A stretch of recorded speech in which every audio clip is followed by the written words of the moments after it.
He's a physical freak. He's got the ability. We've seen the flashes. I think he's valued at around a third-round pick, and if I play in a 2 tight end league, I'm willing to pay that.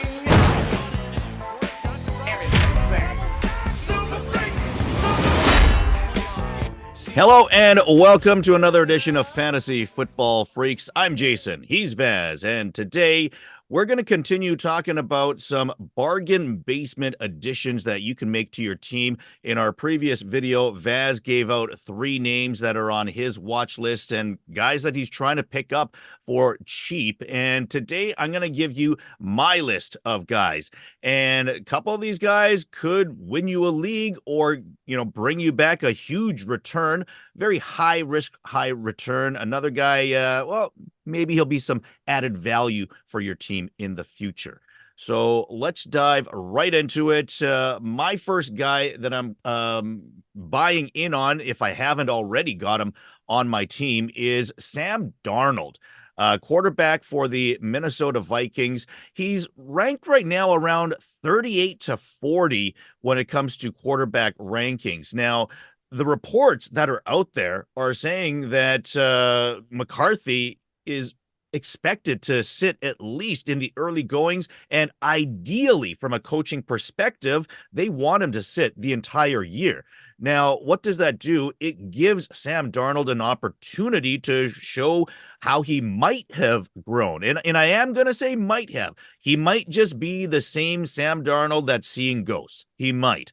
But for the cost of the 38th ranked quarterback, a guy who's, played under Shanahan now for a year and kind of learned the San Francisco system that was able to turn Brock Purdy into a star. We're talking about a much more talented player. Is it possible that he can go to another place, start and have the weapons that he's got in Minnesota and perhaps make them change their mind about McCarthy altogether? That sort of thing has happened before. The Seattle Seahawks acquired Matt Flynn, and then they drafted Russell Wilson in the draft in the 3rd round. And then all of a sudden, despite how much money that they paid to Matt Flynn through free agency, he never started a single game. Russell Wilson, made history and they never looked back. So I think that kind of thing can happen when you give a little bit of opportunity to a person in the right situation. I'm not saying it's going to happen, but I think it's possible that Darnold could be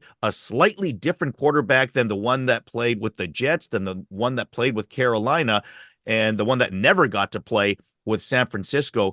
With the weapons he's got, I think there is a chance that he can break out. I think he should be ranked at least in the top 35, probably more like maybe even the top 32, because he's expected to start. I'd be willing to pay that sort of capital for him. As you were talking there, I couldn't help but think of like the Dumb and Dumber quote, like, so you're saying there's a chance. But yeah, I think it's probably at about the same rate, like 1 in a million. But I mean, like you said, like his value is so low. So I will say that, like, if you're a competing roster and you have let's say like a couple quarterbacks on your team, and you're looking to firm up your quarterback room, and let's say your quarterbacks are, I don't know, like, for example, Anthony Richardson and JJ McCarthy. Okay. And you have nothing else. I really like to acquire the backup running backs to those teams. So I'll look who's the backup quarterback for those teams.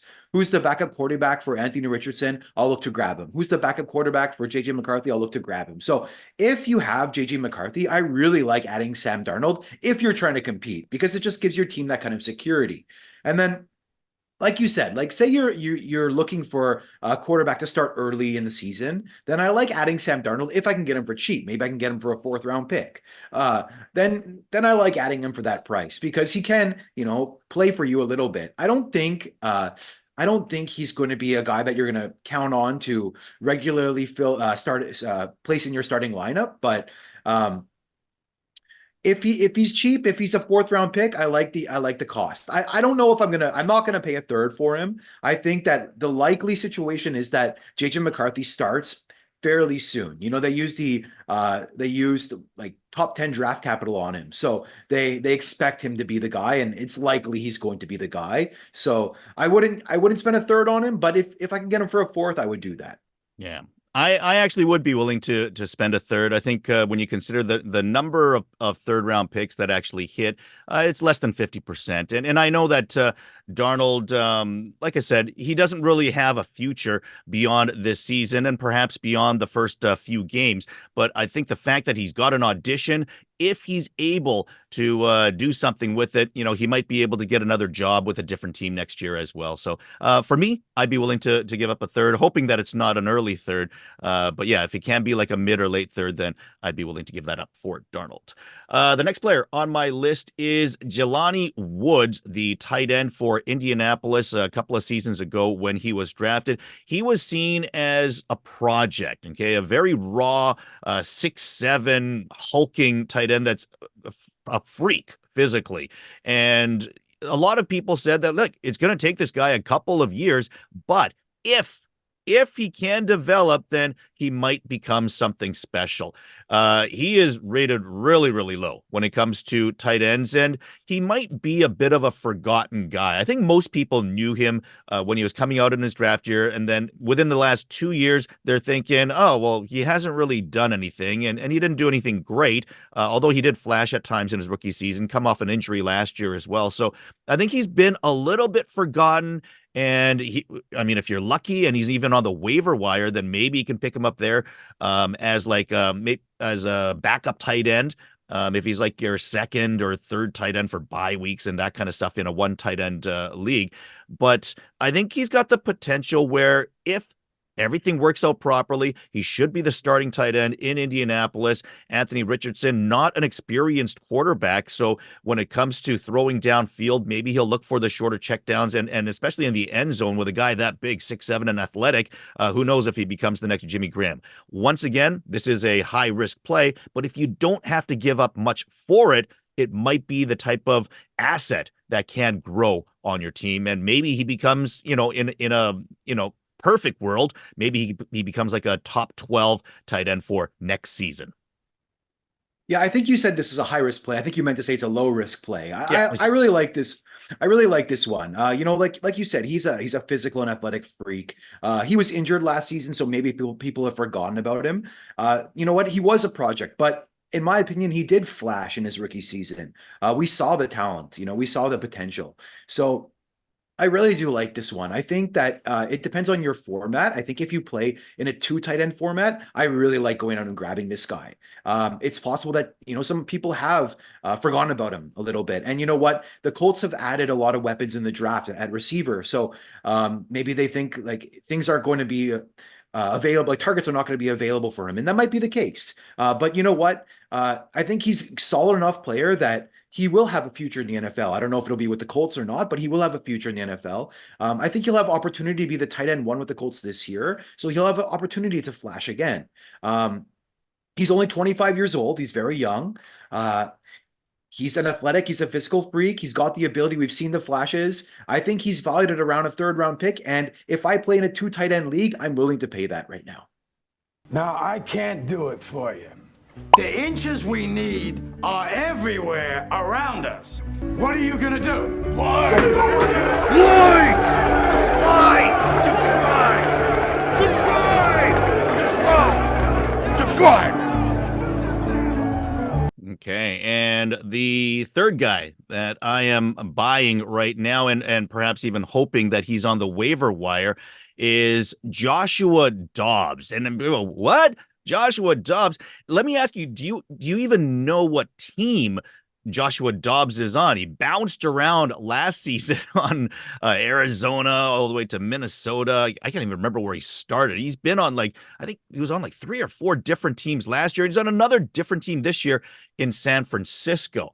And the reason that I'm buying Dobbs is because he's with the 49ers, and this is the kind of play that I think could be a league winner because whoever the quarterback in San Francisco is seems to find success, for the most part. Shanahan can turn Garoppolo into a solid quarterback. He tried to do it with Trey Lance, didn't work out because he got injured, and he was able to do it with the last pick of the NFL draft, turning Purdy into what he's become. And here's the point I want to make, though.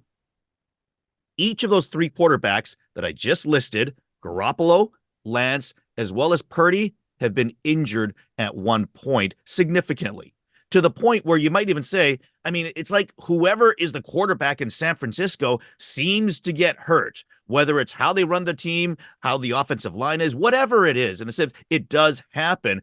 And if there is an injury and Dobbs is able to step into the starting role for portions of the season, especially the latter part, think about what he was able to do in Minnesota as well as in Arizona with nothing, with literally nothing in Arizona, certainly, and then with no training time when he went to Minnesota. He was able to find a certain amount of success. I think he was even quarterback 20 by the end of the season, considering in limited number of games.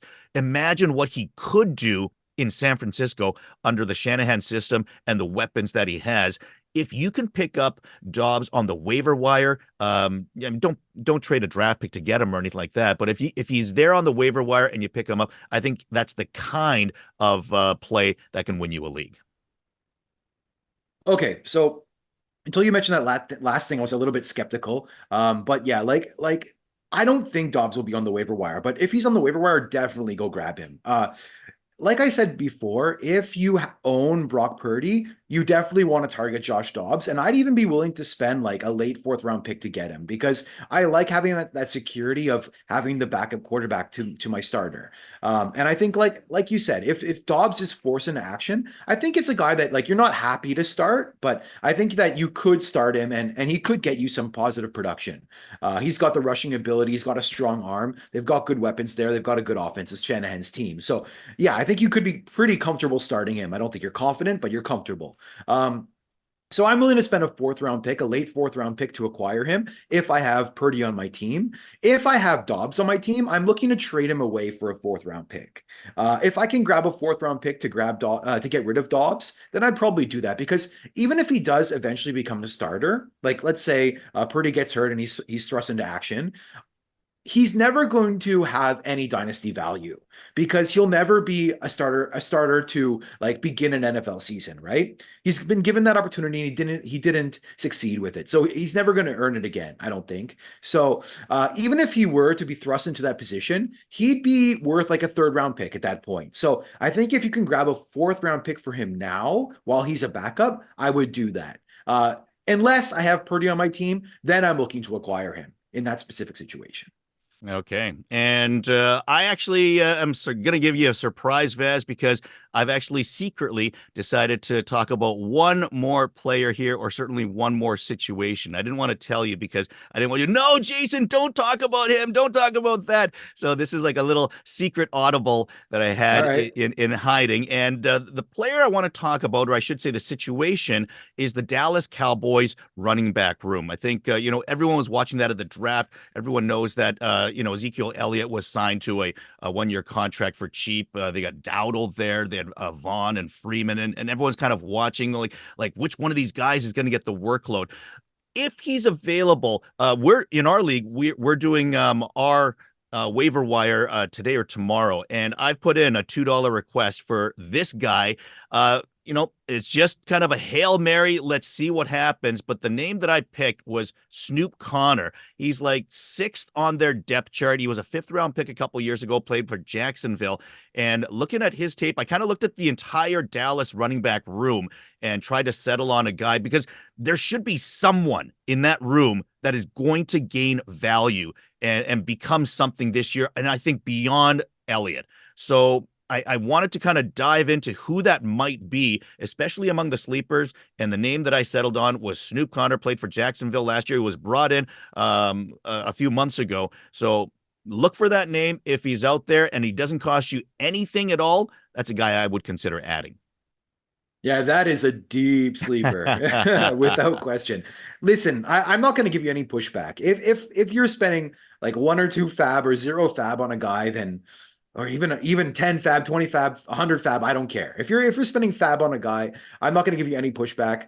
It's all good. Like, go with your instincts. If you want to take a chance, what's the worst that can happen is you just drop him when the season, when you're at week 3 or week 4 and the season starts. So yeah, no pushback here. Yeah, and especially if he's taking the spot of someone that doesn't matter on your roster. If your league is deep enough, like the guy that I'm dropping to add him was Joshua Kelly. So I figured Joshua Kelly. I mean, he doesn't even have a team or any role as of now. So for the time being, I felt that I can take a chance on a guy like Snoop, and we'll see. And at the very least, if he gets a job, I can name my team after him and find some sort of a cool name. Yeah. All right, there you have it. There are some bargain basement ads that I am suggesting. Go out and get these guys for cheap, and hopefully they'll increase in value later on. Any last words, Vaz? Yeah, just please comment in our in this video if you would like to see some additional content. I'd love to hear what kind of dynasty content you'd like to hear. Would you like to hear some trade content? Would you like to hear some more buys and or some more sells? Let us know because we're looking for some new material. All right, fair enough. And obviously, if you comment in the comment section below, we will respond to you as we always have, and do so in our Facebook group as well. That's in the descriptions below. And then we'll see you next time on another edition of Fantasy Football Freaks.